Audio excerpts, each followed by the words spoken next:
koka kana mchara tochenda kozi ebe pumpuria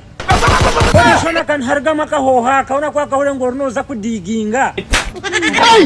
tokula ngwatanka kusmeringa Jesu mchara ni kubitinga Jesus is Lord noti kwena ngoshwazo mbambwana atikagira nk'abanywana banje ngato guyaga kijaha ninga kakatabana kakakahura no smeringa tikakunya abusing omundo gundi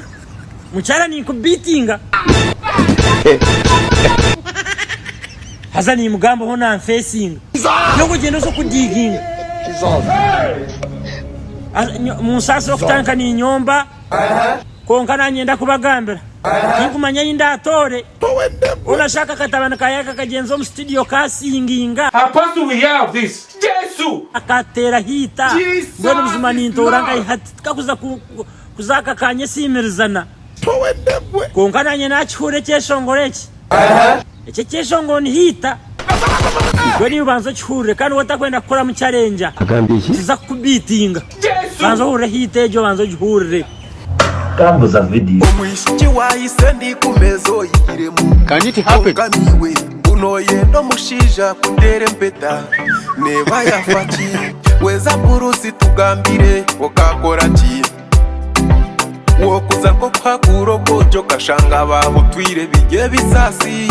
nangwa niyo byo kuyamwendi kumutse bukunkwataho kandi wahora muri nyarwa nazi muhiremo kunkumutunga ni mutwaro muka ni mutama tenanywa nahaga nanye ni mwobo Jesus is Lord konka cyabanye ndagambira imwe abo kuye sente za kadamu murye byeshongoro byentu nibyo ibyeshongoro byentu ni baba butwete ibyeshongoro byentu okushanga omuntu narerengaro ibyeshongoro byentu azakinda kwazarawe kadamu ari kwekorera ibyeshongoro byentu konka nje cyakugire mu kikakubuza bwenge ibyeshongoro byentu ona bakwizuse ngo ariyo no kunaba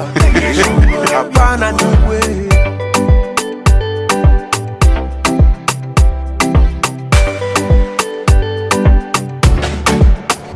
Kambuza video